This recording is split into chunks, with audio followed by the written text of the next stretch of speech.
And welcome to the Bleeding Big Blue YouTube channel. Alex GP back again. So I'm putting out this video before tomorrow's pod for the purposes that I don't want it to get mixed in with the interview with former Giants linebacker Curtis Grant. Also, I have a Madden simulation stream tonight after this video drops. So a couple things.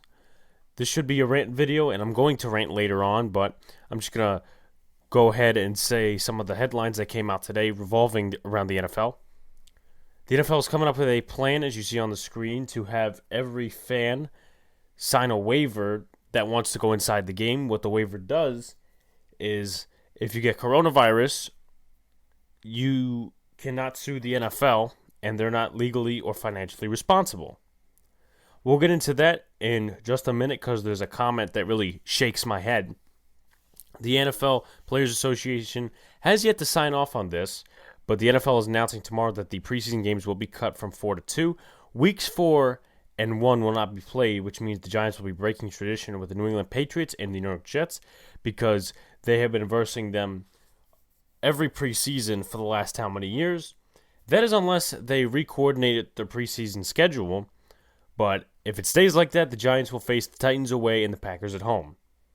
People need to stop being money gatherers, especially millennials. Because you're not there to purposely lick a pole, get sick, and sue the NFL. You are there to watch two teams play football, people. It's one of America's pastimes. It could be taking over baseball soon, depending on how baseball goes with all this stuff. But right now, baseball is still America's pastime, and football is slowly climbing up. You know the circumstances, and even confirmed to that waiver before you decided to buy the tickets and go to the game. And even forget coronavirus, you would still have a chance of being sick. Now that's one part of my rant. Now a lot of people hate 4 preseason games. One of the main reasons is preventing the NFL from extending the regular season to 17, 18 games. And one of the major parts is, oh my God, what if the star player gets hurt? People don't think for 2 reasons. Here's number 1. If you're looking at the big stars like OBJ, Saquon, Evan Ingram, Jarvis Landry, I could just name you a few right now. They don't play in the preseason. Last time Saquon Barkley played in the preseason was his rookie year. That was 2018. Got hurt in the first game, didn't play for the rest of the preseason, was ready for week 1. OBJ had an ankle injury when Brian Body Calhoun went under him to make a tackle in 2017 against the Browns. He got hurt, didn't play till week 2, ended up getting a ankle injury that cost him the season, but that was against the Chargers. That's another thing. And number 2, what about the guys that need the games to show talent? Now, there's another thing in a little bit that really ticked me off with this whole 2 preseason game or no preseason game stuff. But what about the guys that need these games to show their talent? Screw the starters for a second. I'm talking undrafted free agents, 7th round draft picks because they don't got a lot of opportunities, and the veteran journeyman. Guys like John Halapio, Britton Golden, and Corey Coleman, those guys are journeymen.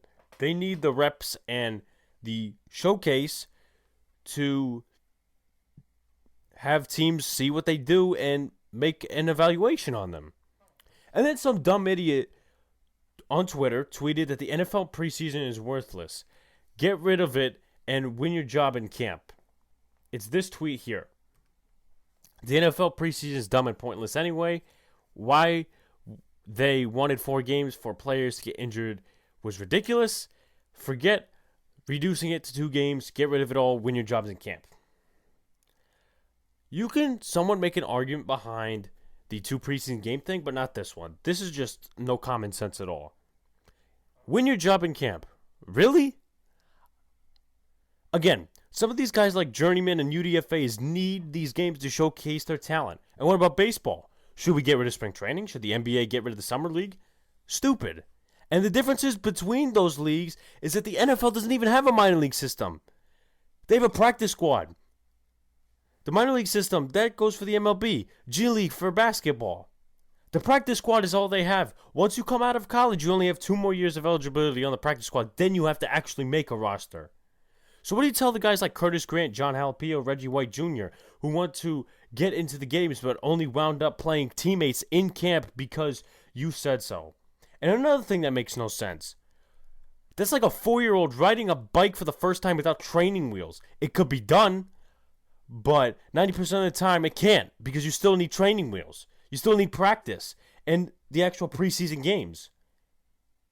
Why would you go into a regular season game without playing in a preseason game unless you're a pro for several years, like OBJ or Saquon? What about the UDFAs? Journeymen who don't get to play a lot because they might not be that good. They need to play in actual situations. They need the game time sensitivity, the game sensitivity to react. It's human and it's football. Wonder why people don't say this about spring training or the summer league. In baseball, it's freaking pace of play. Here, it's 2 preseason games or no preseason games at all. If anything, the NFL should get rid of that 7-player inactive rule. So stupid. Before this, so all the players get to play in the game and you don't have to be unready for the game. That was Evan Brown his whole rookie year. If Giants fans know who that is. I get you have injured players, you need to mark them inactive. But just don't play them or mark them inactive. Don't have a whole 7-man list because, the other 6 guys have to suffer because one player gets injured or something. It's stupid. And to have not all 53 guys play if they're all healthy is stupid. What if you have 2 backup quarterbacks? Excuse me. What if you have 2 starting quarterbacks? Excuse me. What if you have 1 starting quarterback and 1 backup? They both get hurt. What's the punter going to play quarterback? What is this, the Jets from 1999? That's not going to happen. You can't pull them from inactive. Can't do that. So that's why I think that 53 players should play if they're all healthy. Unbelievable. People need to start thinking. And again, at least the 2 preseason game has a side that I could sort of agree on that has evidence and reasoning. Unless the other guy was being sarcastic, it was absolutely brainless what he said. Don't have a preseason game, win their jobs in camp. There is no thought to that. Can't believe people think like this. And listen, you could have a different point of view about something and just back it up. I mean, I've disagreed with a lot of people on PFF and other Giants takes when it came to the draft or something. I didn't rip them for it because they had somewhat of a reasoning. I mean, the wide receiver thing that the other guy was talking about, there was a troll talking about how the Giants should get a wide receiver. I didn't agree with that because there was no sense to that. But when people were debating offensive line or linebacker, there was sense to both reasons. Linebacker, you have somebody who can help the defense out and someone who could finally cover tight ends. Isaiah Simmons, that's that person. Now he's on the Cardinals. Offensive tackle, you have to protect your franchise quarterback, Daniel Jones. Left side, replacing Nate Solder, whoever you're going to pick. Andrew Thomas ended up being that guy. So at least I could get behind that, unlike this tweet, which I don't even understand. And apparently the person who tweeted this is a beat writer. So you probably lost a lot of readers that way, bud. I mean, again, I could get behind something that has reasonable evidence and a good reasoning, but not this. I mean, anyone who really co-signed this is just, I don't know, is just probably not thinking. It's going to be interesting, everyone, this season. Thanks for watching, everyone. Quick rant. Remember, subscribe to our YouTube channel. Put a like down below, comment. Go check out the podcast episode from yesterday. You can listen to it on Podbean, Spotify, Apple Podcasts, or Google Play. If you want to see graphics for the podcast, watch the YouTube version of the episodes. Follow our Instagram and Twitter pages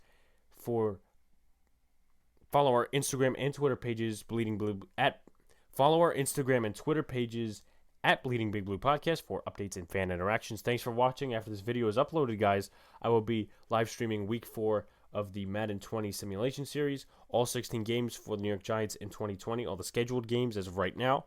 I'm not including preseason, obviously, because I'm already in week 4, and see what Madden predicts when it comes to that. I already have an uploaded roster. Tomorrow's the Curtis Grant interview on the podcast, and at 8:20 tomorrow night is the Bengals-Cowboys primetime stream for my Bengals franchise.